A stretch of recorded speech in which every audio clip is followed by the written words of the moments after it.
Just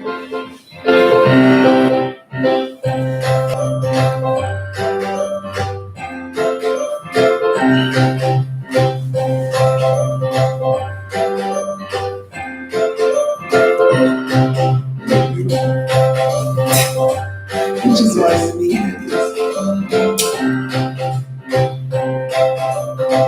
All right, let's see here.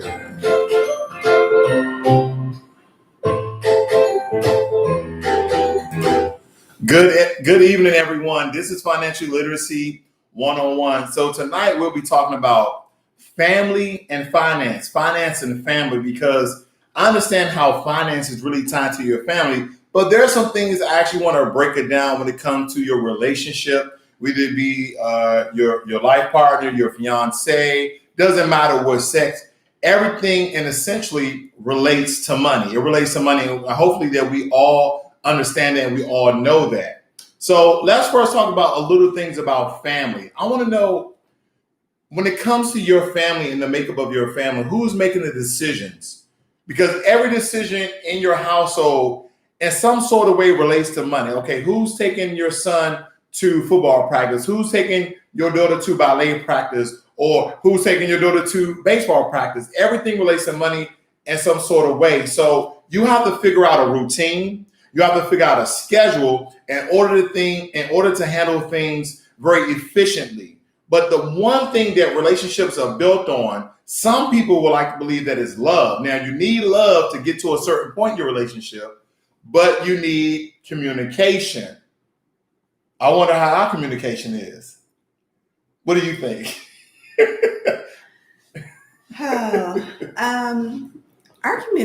Our communication is pretty good at most times.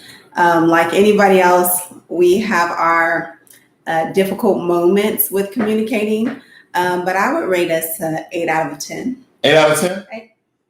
We communicate more than that, don't we? Like, let's take, for instance, right, when we was going over the bills, Okay. we sat down in front of each other. You brought your mess, I brought my mess, and we say, okay, these are our bills, and we strategically went how we're going to handle, how we're going to pay. Now, paying for this house, the bills and all the utilities was a big, I felt like it was a big, what's the word I'm looking for? I don't know. It was a big deal, okay? Because we were trying to figure out, should we have separate accounts or should we have joint account, okay? Or should we have a joint account and separate accounts? Good evening, Dolly Smith and Jermaine Anderson. Thanks for joining me this evening. Now, the one thing that we came up with that we understood that would be good is having a joint account, having separate accounts and joint accounts, because with that joint account, we all allot money to that account in order to pay for the bills, okay? Because we understand that the two, well, it's a combination of the three: communication, finance, and cheating. Okay, we understand those are the three hallmarks of having a good relationship. Don't cheat. Go over everything in your finances, everything, even the one thing you don't want to discuss. You have this medical bill that's $136,643 million. Okay, like you don't want to talk to your spouse about it, but that is what you need to talk about with your spouse, okay, or your significant other, okay? Because me and my lovely woman here, we're not yet to be married, but I'm not going to tell her when, but a brother going to do the thing. You know what I'm saying? She know it. She knows it. I'm with you, darling. I'm with you. I'm laughing hard too. So you have to break down each and every bill. But there's a lot of, I would say some of things can be very difficult for people psychologically to get over in order to tell somebody their bills. But if you are planning to spend your life with somebody, if you say you love somebody and you're in love with somebody and you'll tell them everything, are you lying or are you telling the truth? Because you're not telling your dark secrets. You're not letting the skeletons out the closet, because that's very imperative that you do that, because going into a long-term relationship, going into a marriage, you should let all of your skeletons out the closet. Anything that you have been avoiding talk about, you need to talk about it. And believe me, We've had those growing pains. It's very, very difficult, but for your life and also for your financial future with that person, it's very imperative. Take, for instance, how do we work through the utilities? How do we work through that? Oh, we just went through each utility and said the amount and what we were going to pay and what we were going to put in this bill account that we have jointly. And I don't know if that's what you mean, but that's pretty. No, I do, because the one thing I know, there's some women out there, I know some men out there who are on the side of the fence. They're like, well, some women like, I want a man that pays all the bills. Then you have men who say, I'm a man that pays all the bills. Well, let me tell you about me. She knows who I am, so this is no surprise to her, even though she may smile, going, yeah. Whatever. But the thing about it is, I couldn't be with a woman who wants me to pay all the bills, right? Because there's a certain standard of living when you bring another salary, when you bring another paycheck, and it's not living up to your budget. It's not living to your budget. You're living, I tell people, even live in the quarter half of your budget or halfway through your budget, so you can have that really good standard of living, not to the brink. But the question is, in this day and age, things are a lot more expensive to have. There's a lot more expensive to maintain. So my philosophy is, in this day and age, I never look at women as less than. They're equal too. Now, the only thing, in my opinion, that men have over women is that we are a little stronger for the most part. The majority of men are stronger physically than women, okay? Physically, that's it. But when it comes to other things, we're equal, and sometimes women are stronger in other things. Like, women naturally have a higher tolerance of pain, believe it or not. I know I don't. I get a splinter and I'm crying. I cry. But the point I'm making is, you have to figure out the best partner for you. And what I mean is, if you know who you are, if you know how you are, and you say, yeah, I can split the bills, but you really don't want to split the bills, and you want a man or you want a woman to take care of you, then you need to find someone who fits that bill, because that relationship won't work. It won't. And me personally, I feel like when one person, whether it be the man or the woman, like pays all the bills, it's a lot of stress. It's heavy on that person, even though they might have it financially, or they may have the money. It's just a lot of stress. I've been in that situation, and I feel like being a contributor, whether it's 50-50, 60-40, whatever you decide, is optimal and maximizing your health and your wealth of your relationship. Because if you put all stress on one person, a lot of studies have shown that's why people cheat, because they're stressed and they need comfort and they seek outside for that. Just a number of different things. So for me personally, I feel like splitting bills, whether it be even just a little help, 10%, would take stress off of your partner. I agree. I do. I agree. I like what Anto said, ANTL. Hopefully I'm pronouncing that correctly. Now, this is great. This is what this should go down in the financial parable book. Okay, what Anto said in the chat, it should go down in the financial parable book.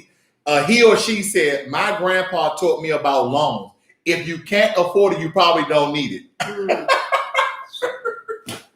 I can't say that any better. When it comes to even shopping for food, let me tell you something, guys. I'm going to break it down, because we really need to understand family and finance, okay? Your significant other, your kids. Because what if you get with a man? What if you get with a woman and she only wants to shop at Kroger? She only wants to shop at Winco. And you're like, I don't eat that low-grade food. I only shop at QVC and Whole Foods, right? Very expensive grocery chains.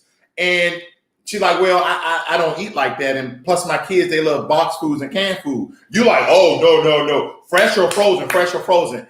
Don't you know that people clash over the way that people eat?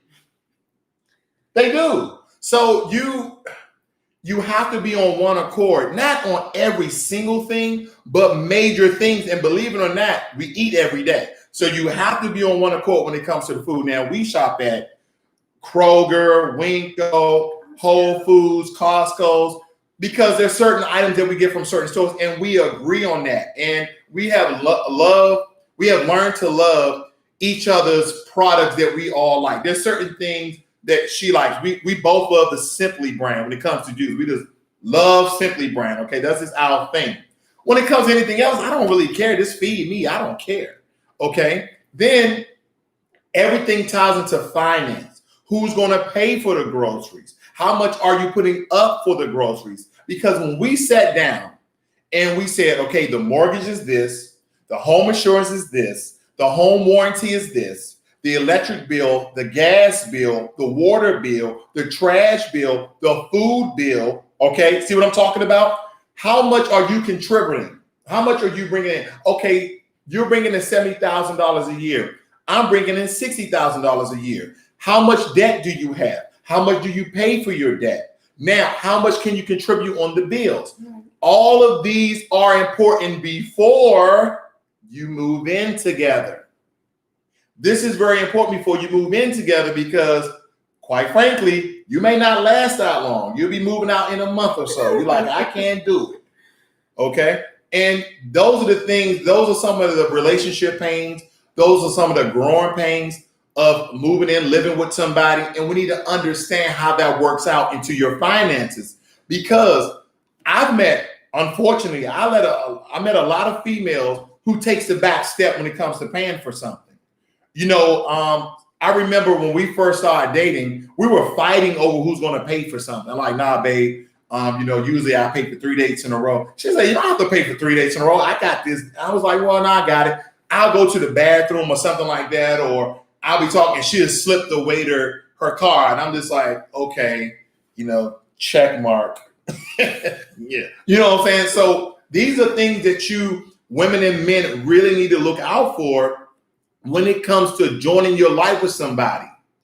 Don't just be with somebody because all of a sudden you fell in love with them, because essentially women want men who are chivalrous in a sense. Okay. They want men who are chivalrous, and chivalry, in my opinion, doesn't mean I pay for every date. Absolutely. Yeah. It's not monetary. It doesn't mean that I pay for every date. It really doesn't. But that is what we have equated that to. Okay. Here's another thing. A girl told me one time, she said, I'm used for the man paying every time. And I'm like, you're a lawyer. Like, you got bank. Like, you got money. Well, I grew up old fashioned. I'm like, it's 2018, 2017. Like, you grew up old fashioned. What are you talking about? Like, it's the 21st century. Like, so if you're talking about, if you're going to stay home, okay, you know what?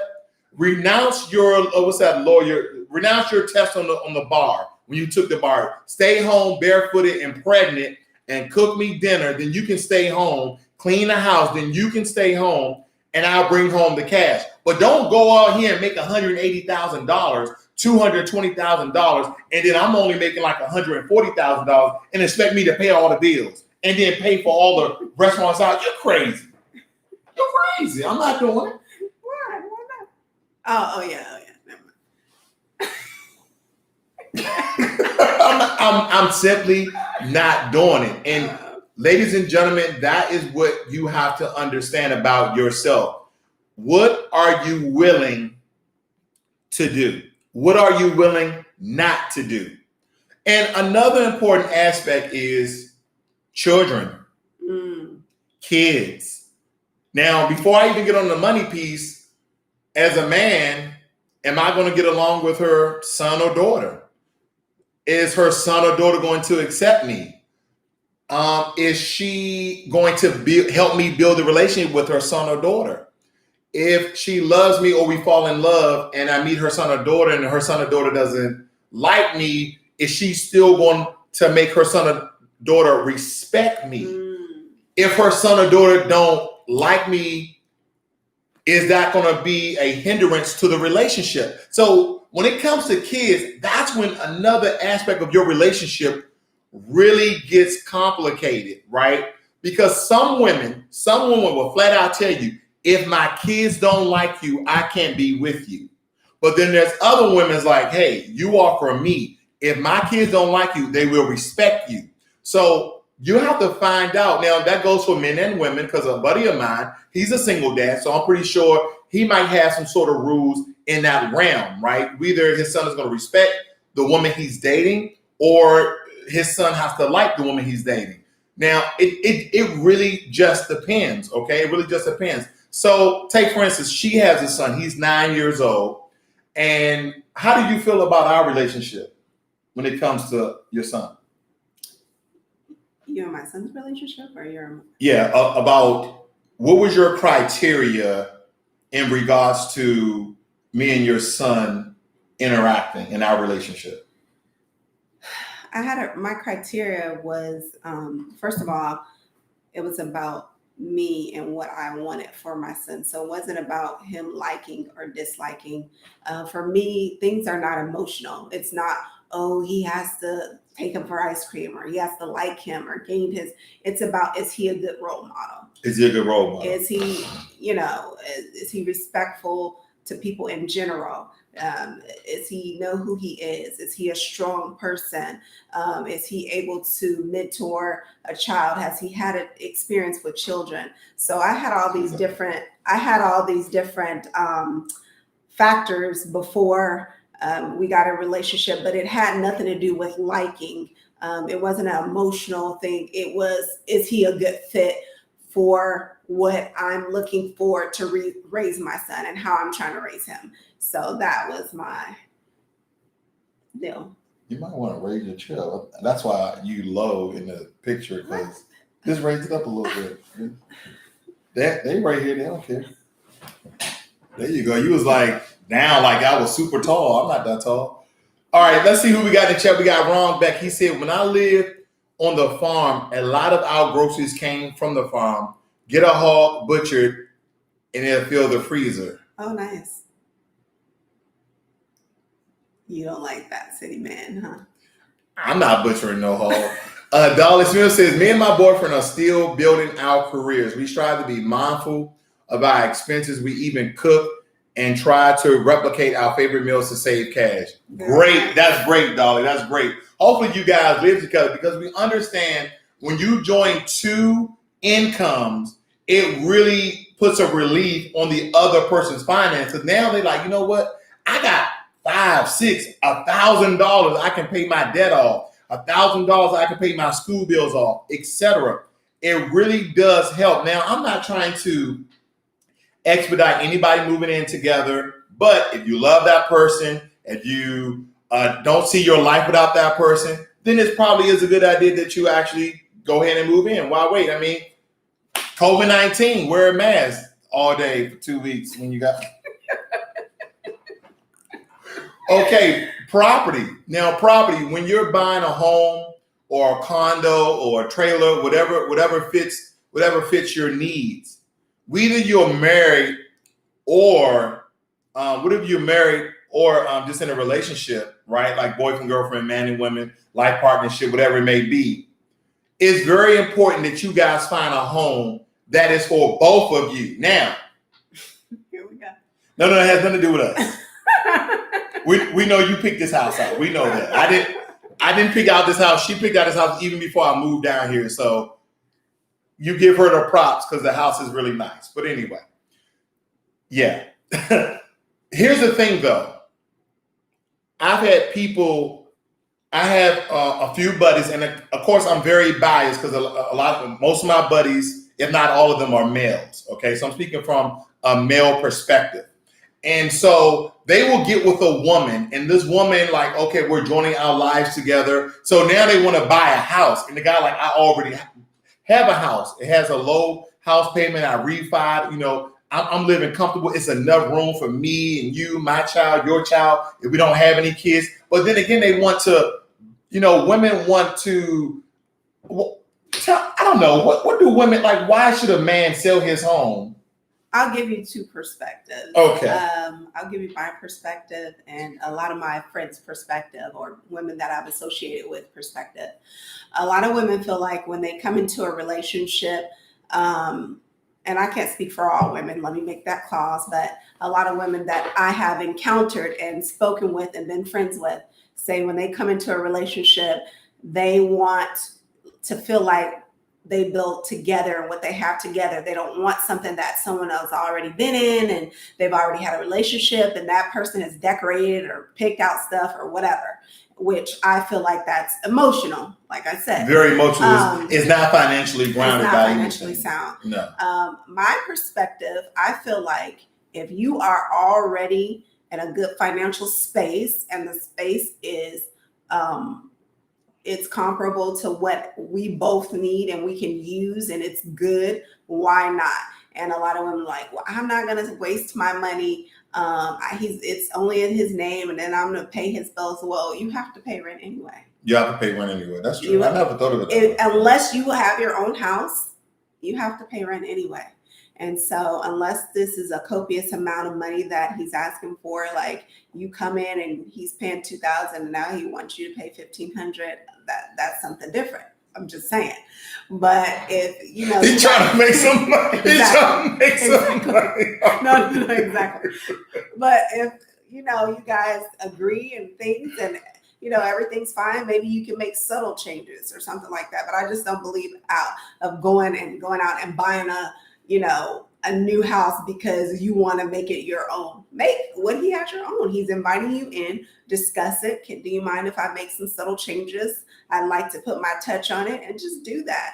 Don't waste your finances together trying to make something your own. I think that's very irrational and very emotional.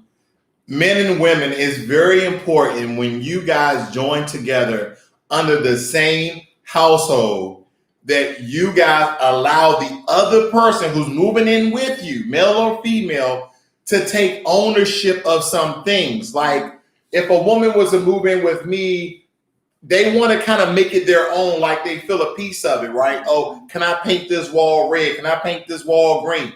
Baby, go ahead. Go. It's going to make the relationship a lot better. They need some sort of input. If a female or a male comes to a relationship talking about, oh, we need to sell this house and we need to buy a house together. I'm like, why do we need to do that? Because the house is in your name. And that's the point she was trying to make. What is financially smart for both of you? Now, talking about emotions running wild. Now, men can get emotional too. It's true. Men can get very emotional too. So we're not exception to the rule. But when it comes to joining together in one household, the one thing I found that a lot of women really sticklers on, the bed. Oh, well, if I'm going to move in, I need to get a new bed. Like, girl, a bed? The bed I want is like $2,000. I'm not buying no $500 bed. I want the memory foam. It's kind of a hybrid. It's like memory foam and springs, but the springs are made with reinforced. Never mind. You know how I get it. And it goes back to what I'm saying. Like nobody, if you sit down and think about it emotionally, they don't want to be in a bed that someone has slept in it with you. It's an emotional tie. But I'm going to be adult a little bit and look at it adult way. The person you're sleeping with has slept with someone else. So True. What does the bed have to do with anything? I get it. If the bed is filthy and 5 years old and there's stains on it, okay, fine, change the mattress. But at the same time, babe. I know. No. Sometimes you can spray it with Lysol. No. You can spray it with no. You can spray it with bleach. No, you can't. No. What bleach can't kill? Don't play with me. What bleach can't kill? It very might even clean get whiter. person would not sleep in a bed with stains talking about bleach and barbicide. Who's clean? Stop the foolishness. Stop it right now. But I'm telling you, when we talking, and see, I know we're getting into the vivid details of things because this is what everyday people go through. Believe me, okay? We've been in previous relationships. This is some of the things that go over. Here's another thing that I forgot to harp on. When it comes to nurturing, right? She is a very nurturing person, okay? Like, In my opinion, she's every man's dream. She don't mind cooking. She don't mind serving you where she. We never had an issue about her cooking food and bringing it to me. But I know some women, they're like, well, I cook the food, I ain't bringing it to you. If I cook the food, you'll wash the dish. And see, we had to figure out what is good for us. She said, you know what? I'm okay with cooking majority of the days. I need you to cook 1 or 2 days a week. And I said, okay. And then sometimes I just order food on my day. But that's not the point. That's not the point. Okay, no. That's not the point. Right. But the point is I provide food on my day. I at least cook breakfast, okay? I at least cook breakfast. Sometimes I cook dinner. Well, I cooked dinner Tuesday. You did. I had a little. It was very good, okay? Because if you go on my Instagram page, I have, meals that I've cooked, and she's like, I never had those meals. And I was like, I'm tired.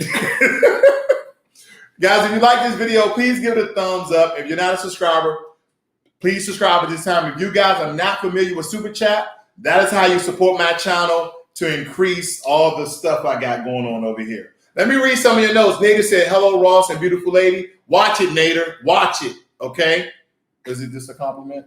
Just calm down. Just, okay, all right. Yeah. Nader says, my fiance makes more money than me, but she's deep in debt. I'm helping her get out of debt. And Tanisha says, I'm cracking up and bed bugs. Bed bugs, listen, Nader, listen. Bleach can kill bed bugs. No. Yo, y'all tripping, man. Y'all tripping. So when it comes to communication, finance, and infidelity, I'm just gonna go with cheating. I mess up every word with the little. Okay, those are very important to a relationship when it comes to finance. And understand that every decision, okay, I'm just gonna raise my hand because I get in trouble every now and again because we have this agreement, we have this promise, we have this contract, so to speak, is unwritten, that get on TikTok, Ross. TikTok. Yeah, when Microsoft buy it, I'll get on it. Anyway, decisions in the home that deals with money. So I've gotten in trouble a little bit because she'll see things pop at the door. She like, babe, what's that? Babe, what's that? Babe, what's that? Primary. No. I told you I was going to replace the lock.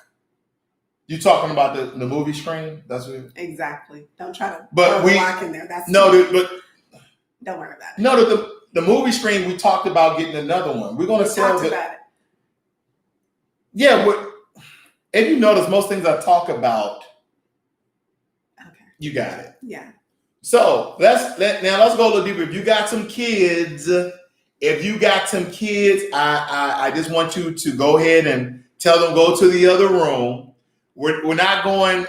We're going rated, but not X-rated. Now, when you get past, you're just gonna throw that in there, huh? Okay, sure. Okay, but when it comes to, let's say, for instance, another major component of your relationship is sex, okay? Which everybody feels uncomfortable talking about for some strange reason. Now, me and her, we talk about sex like it's almost like, okay, well, so what can I do? What can I not do? Okay, again, if you have kids under 18, tell them to go to the other room, okay? We won't speak so explicitly, but we want to say some certain things, nothing personal that you know what we're doing in the bedroom, but we're trying to get to an understanding because this is another major component of your relationship if you guys are not open and honest about sex. What if your man, what if your lady likes to be choked? What if your lady likes their hair pulled? Are you comfortable with that? Because sex is that very personal thing that brings people close together, okay? That brings people close together. And I'm going to tell you, ladies and men, if you hold sex from your partner, cheating is inevitable. Huh? Oh. Go ahead, say it. Cheating is inevitable if you hold sex from your partner. Someone's going to cheat if you hold sex for your partner. And I'm going to tell you right now, male and females, when you hold sex from your partner, people get enraged. Okay, there's a certain raise about people. Look up that word, R-A-Z-E. A certain raise about people that the tension in a household is on level 10 when people are not having sex. Oh, well, you were supposed to do this and you were supposed to just have sex. Just have sex. I'm telling you. You're like, wait a minute, what were we arguing about? Babe, I'll take out the trash. I'm telling you. And just don't just have sex for the sake of having sex. Have good sex. Have loving sex. Have personal sex. Because when you guys are bonded in love and you guys make that physical connection. Now, men, now I'm just going to speak. I can't speak for all men, but I can speak for a large population of men. For some men, sex is just physical. For some men, it's physical and spiritual, okay? So whether it may be, understand that most women, in my opinion, sex is spiritual. It's a connection to them, okay? So when you go out, and I'm speaking to men, not saying all men cheat, but when men go out and cheat, you're not just cheating on her physically. You're cheating on her spiritually as well, because they ingrain that thing. It's like, you fought so hard to get the punani, right? You fought so hard to get the punani. Like, I took her out, I bought her these flowers, I massaged her feet, and then I got some. To her, it was like she's giving herself to you. Now, granted, ladies, I just want to say this too. Some men, when they are spiritually connected as well, when you say, well, I gave you some, he's not like, well, I gave you some. Understand, in my opinion, we're on the same playing field. You gave me some, I gave you some. But some women use sex and some men use sex as a weapon.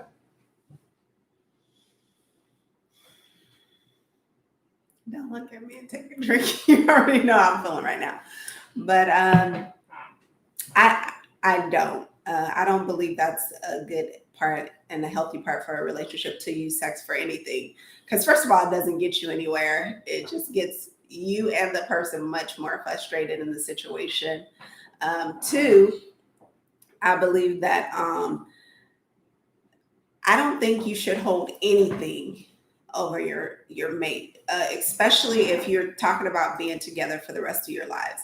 Whether it be sex, whether it be money, whether it be conversation. I know you can't be everything to one person, but you try to be most of that so that they don't have to look outside of the relationship a lot of times. And I keep saying this a lot of times, that people cheat because of this or that or the other. Sometimes people cheat because they're just bad people and they just like multiple partners. They just like multiple partners. And when we say dogs, we're talking about men and women, because both men and women can be dogs, hoes, whatever you want to say. That's why I said people. Exactly. Because a lot of times society will like to demonize women as hoes. Men are hoes too. If you're sleeping around with multiple women, you are a hoe. Okay. And granted, if that's your thing, that's your thing. I'm not judging. If that's what you like to do, then that's what you like to do. But I really want to be very neutral on this, because I do believe, because guess what?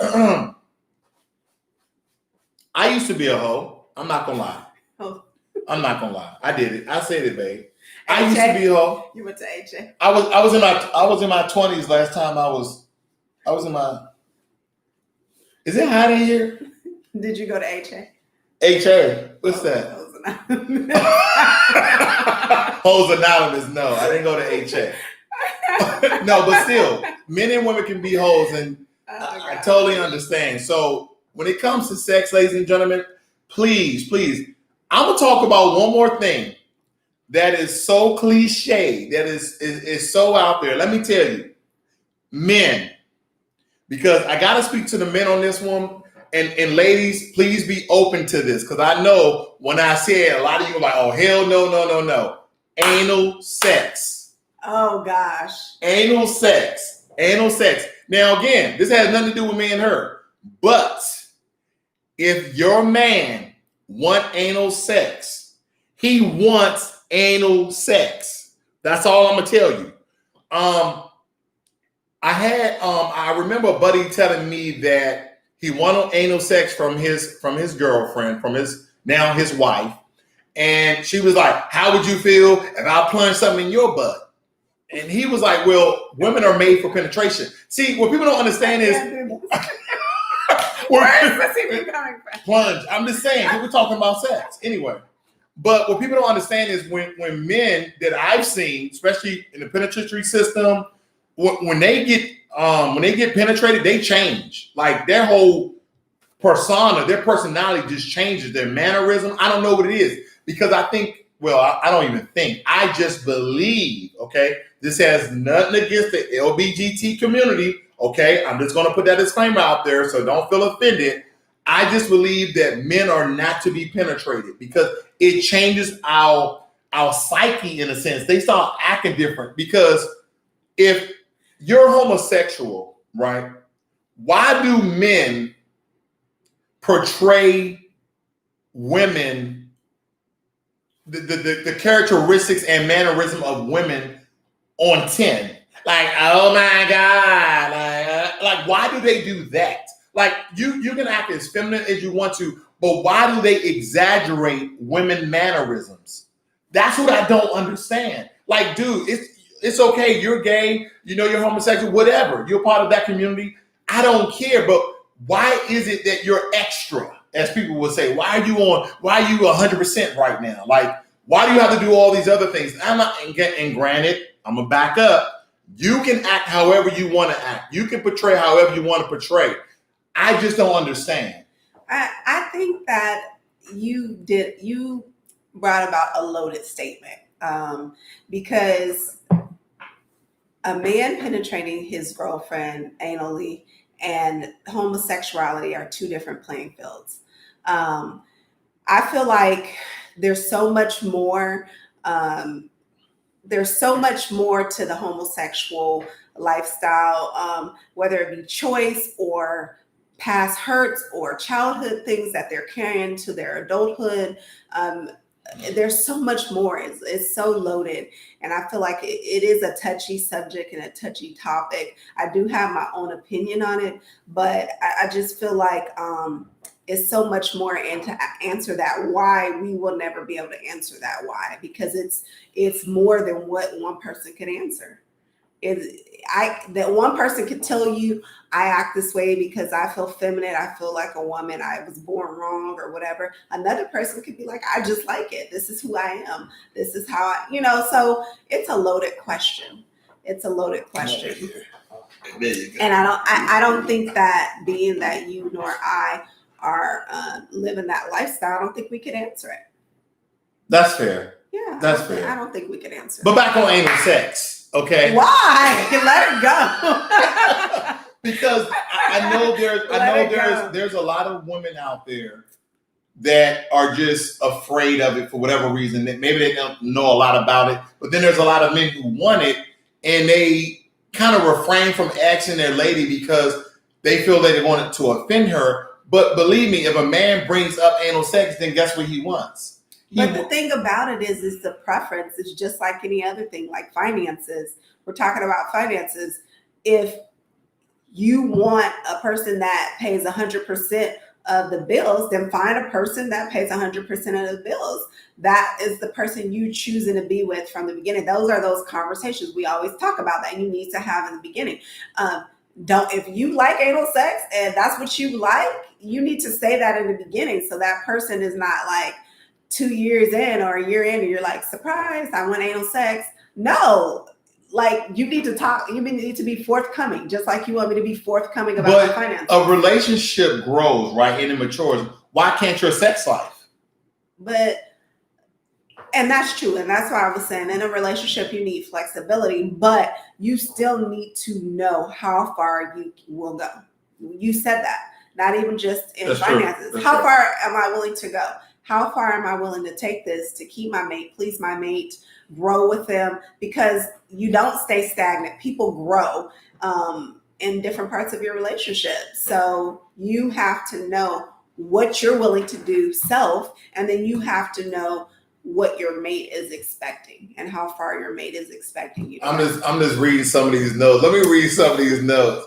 Nader says some women weaponizes sex. Dolly Smith says sip drink. Hey, trying to say that was way back. Not a fan of it. Okay, who else? Somebody wrote another comment. Mike says my ex cheated on me because I wouldn't do anal with her. That's Interesting. That's a flip. That is a flip. I mean, yeah, I'm no comment there. That's new to me. What else we got? Tanisha VA. All right. So here's another topic about financing a relationship. I had to break up the monotony with the anal sex thing, but we're off of it. We're off of it. But you guys are probably still thinking about it. They got anal plugs. They got anal. Stop. Let it go. Let it. I'm making him let it go. Let it go. We want prenup. We want prenup. Yeah, that's what Kanye West said.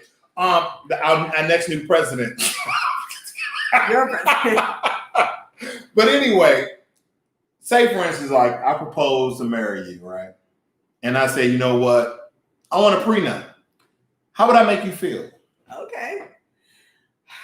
I know a lot of women would disagree with me, but for me personally, I don't expect to get something from being just because we were together. Now, if we had a business, so you would sign a prenup. I would. You said that quick. You said it fast. You said it fast. I don't care because let me tell you why though. Because if we built things together and then we split those when we leave, okay, that's fine. But if you had a substantial amount of money, or if I had a substantial amount of money before we got into the relationship, why does myself being with you equate to you giving me half of what you already had? You work for that. And I'm speaking because I've been in relationships where I brought more to the table and I was left pretty much in a bad situation with old bills and things of that nature. So because there was in both of you guys' names. Right. And I mean, it's just not cool at all. And even if I wasn't in that situation, I can earn money. I earn money. I work. I'm not afraid of work. We talked about that on the last video. I can side hustle. There's things that I could do to create finances. So I don't depend on your finances when we break up. I'm in here because I want to be, not because of money. Now I need to put this out there because what if you was a house mom? What do they call it? I don't know, because I would never be that. You never. Just playing. I know you would never be. I know you like to work. I like to work. But what if you simply just took care of the house, cooked and cleaned? Would you sign a prenup then? I don't know. You would be in a different mindset. I would be in a different mindset. I'm not. That's not my mindset. I could not answer that question. Okay, so let's just exclude women, because I believe, this is my opinion, women who simply stay at home, taking care of the kids, taking care of the house, cooking and cleaning, I don't believe they should sign prenups, right? Because taking care of kids, your kids, as the women would say, your kids, and cooking and cleaning and taking care of the home and doing all those things, that's a job. It's a hard job. That's a hard job. So if he's financing and paying for everything, when it's time, if it's time that they need a divorce or split up, she should get something. That's just now granted. If both of you are working and he has more money or she has more money, then I think that if one of those two introduces a prenup, the other one shouldn't feel offended. Okay, because a prenup is a contract that you and your spouse, because you have to be married, that you sign before the wedding, and it typically specifies property and division and how alimony will be paid if you guys were to get divorced. A prenup isn't very romantic at all. No, it's not romantic. But it can protect you and your asset and make things easier for you if you ever split up. That's true. Because I'm going to tell you, when I was married and I got a divorce, I said, you can have everything. I just want my tools, my truck, and my dog. My tools, because my tools were very expensive. My tools, my truck, and my dog.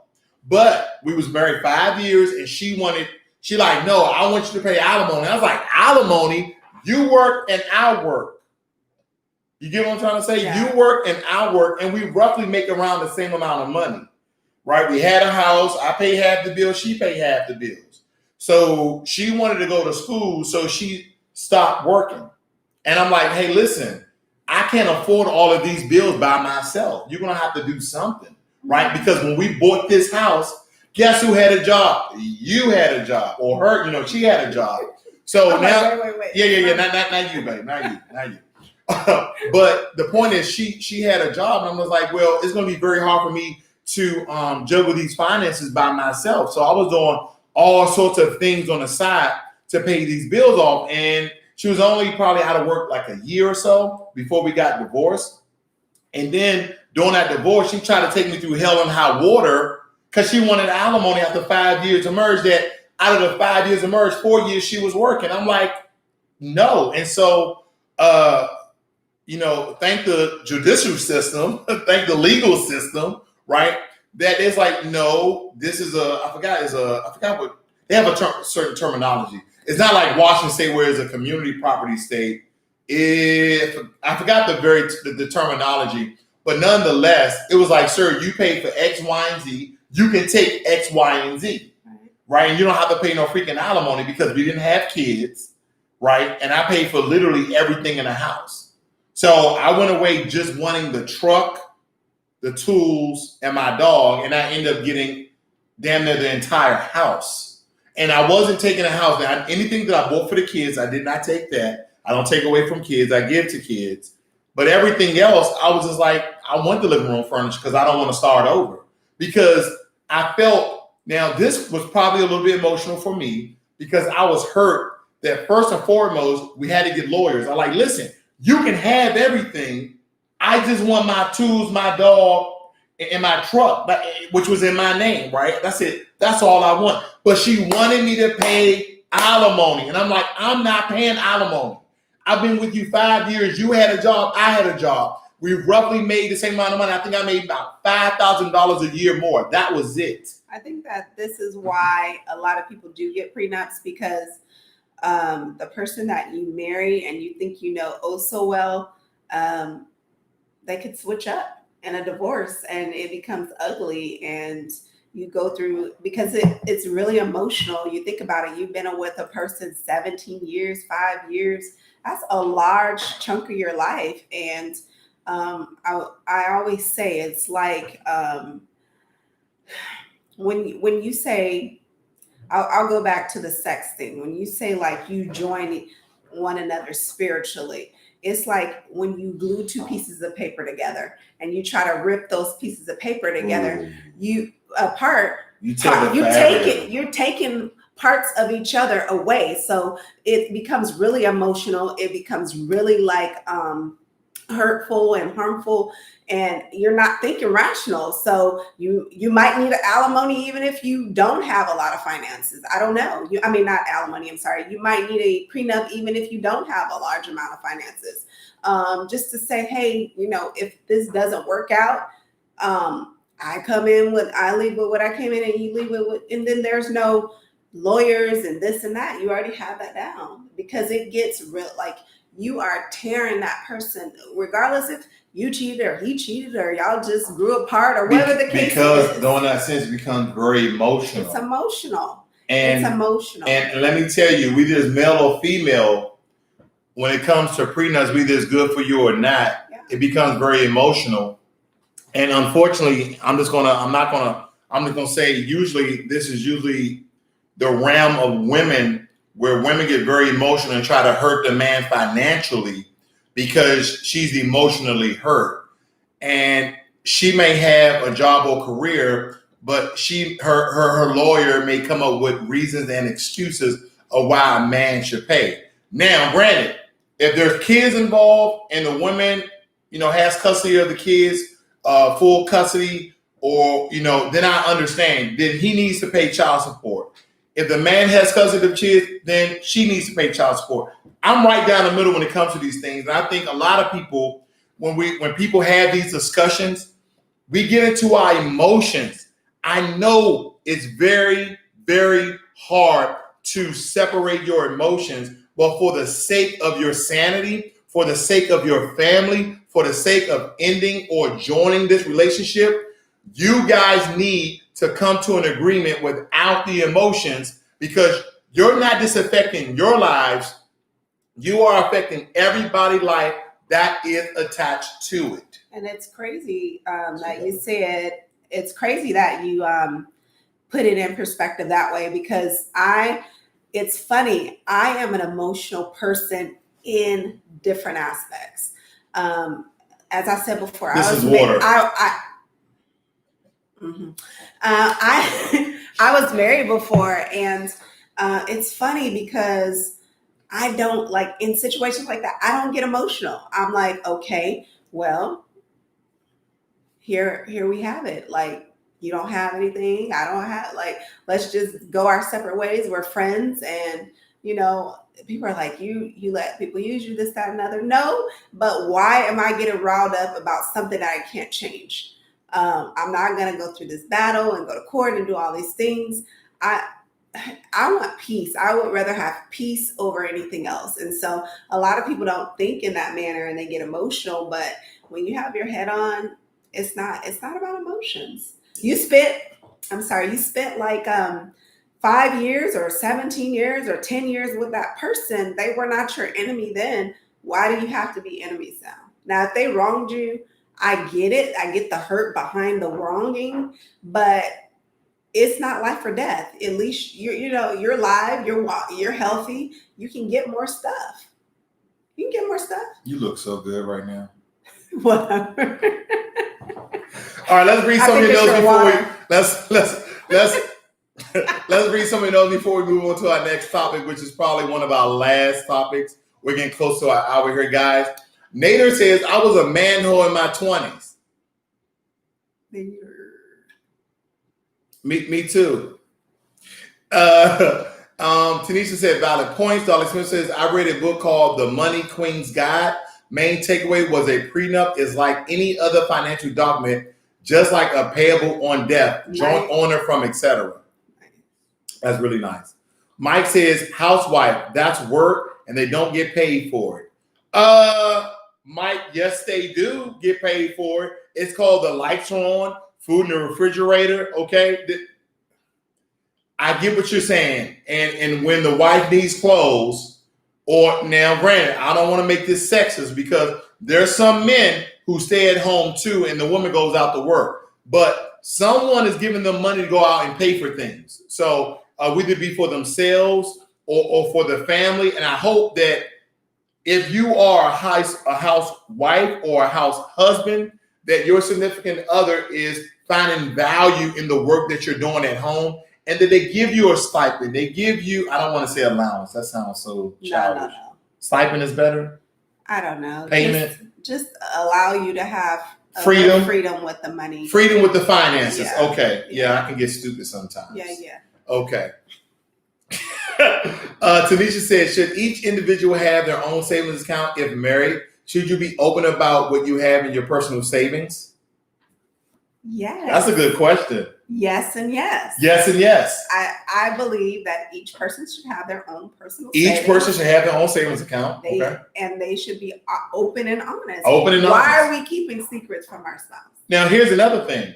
Me and you have our own savings account. That's right. And we have a joint savings account that we pay money to, not only for the bills, okay, but for future vacation trips and stuff like that. So any money left over after we put, the amount that we allocated in there, that money is being saved up for a vacation in the future. So to answer Tanisha's question, yes and yes. I think yes and yes. Good evening, Stephen Gardner. Thank you for joining in today. And I guess the next person is AJ, says hello. Nolan Baptiste says good evening, Mr. Ross and people. AJ says, hello, Stephen Gardner. Was expecting to see you here. Stephen is always here. He's a great buddy of mine. I love his channel. He has great content as well. I love when Stephen comes over. Mike says, I'm almost scared to get married. My stocks and money, I married the stock market. Mike. Hey, come on, we're gonna get you married. We'll get you a prenup. Don't worry about it. Yeah, Mike, listen, man. To find someone that fits your needs, that fits what else? It fits you. Whoever fits you. Again, I asked you this question earlier today, right? Because we don't practice none of these videos. This is all shooting from the hip and what we. I said, hey, if I asked to marry you, would you sign a prenup? She said, yeah. And we spoke a little bit about that, right? So that's why I asked her here on the show. So if you're worried about your stocks and all of that, find a woman who is willing to do a prenup. See where she is in her headspace when it comes to financial security about the relationship. Are you marrying me for my money or you marry me for me? And you'll find that out before you even ask her about the prenup. You'll see her ways. If, like he said, if she's going to a restaurant with you and every time she got hands in the pocket, when it comes time to pay the bill, you guys go out shopping. She looking at you, you looking at her. I mean, you have to pick up the subtle things. Don't be afraid. Be a detective.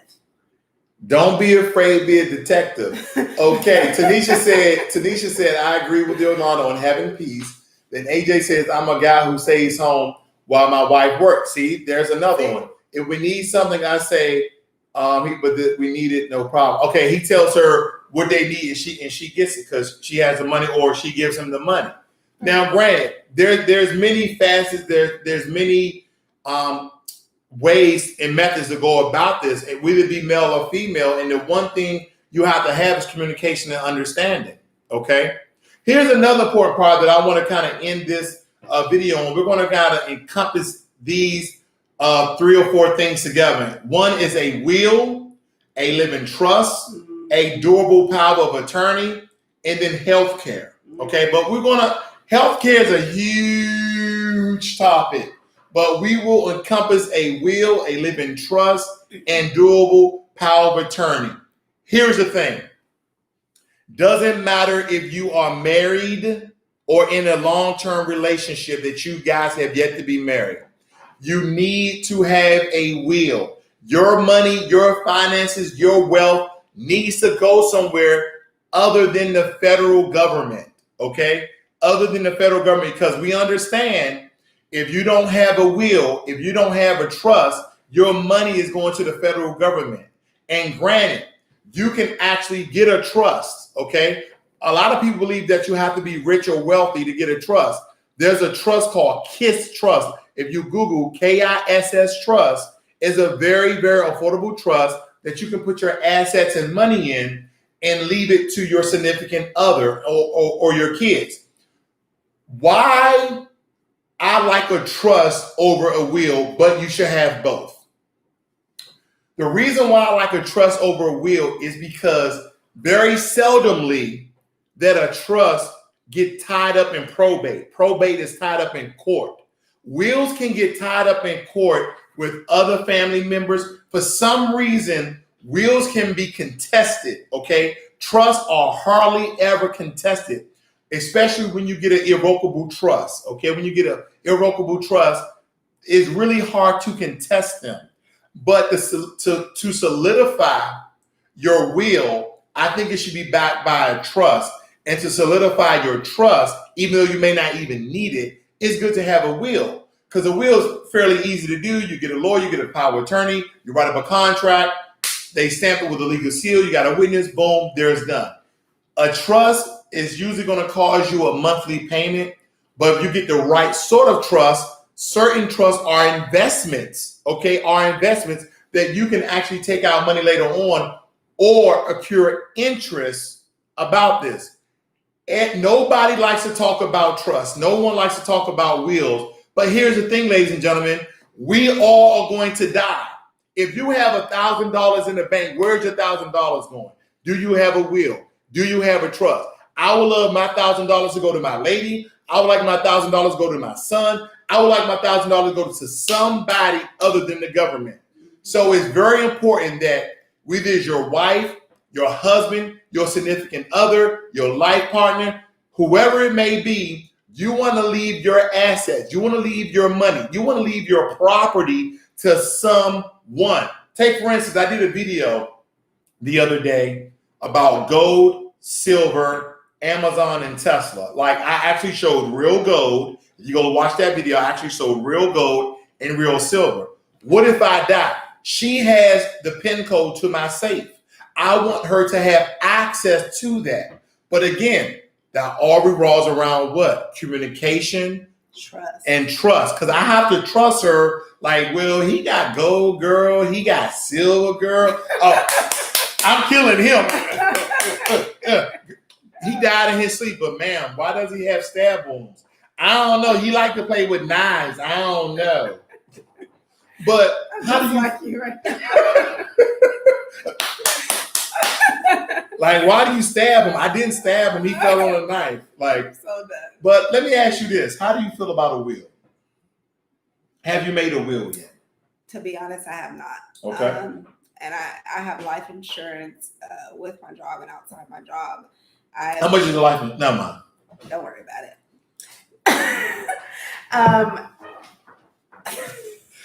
Really? And the main reason why I have not is I haven't made a decision on where I want my finances to go when I die. And I know I could go out here and die tomorrow and it would just, like you said, it would go away. I mean, I have it written on my accounts where it goes to, but as far as like a will or whatever, I don't.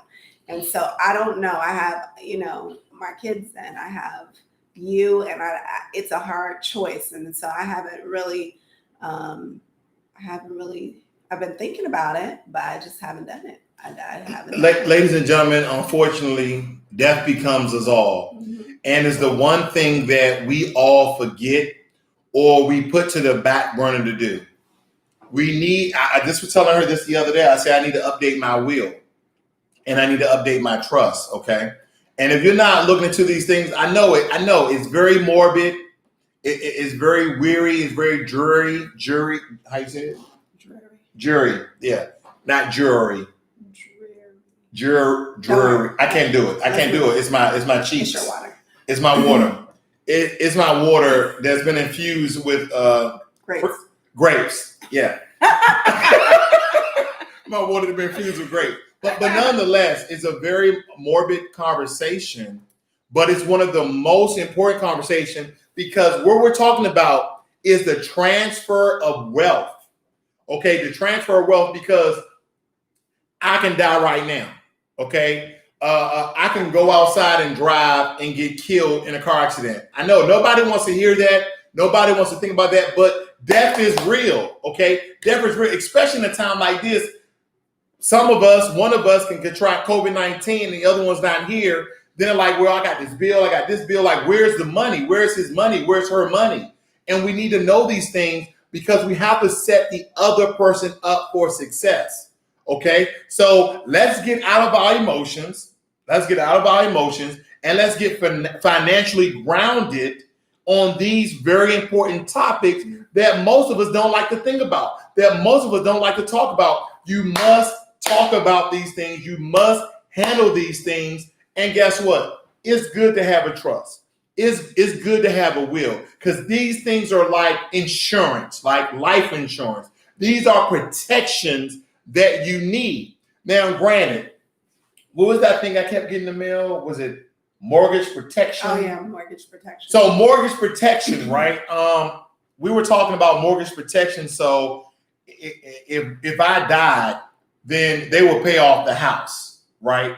Then the only thing you will have to pay is property tax. Is mortgage protection, a good thing? Then it is. It's a very important thing. Or is having the understanding, I'm not going to get mortgage protection. That's just another monthly bill. But here are some of the things that we can do or you can do, and here's the access to those things. So again, it's not something that nobody or anybody really wants to talk about. But out of this whole conversation, when you're with your significant other, with your family, whether you're a husband or a boyfriend and she has kids and you has kids, you have to take care of them even in your death.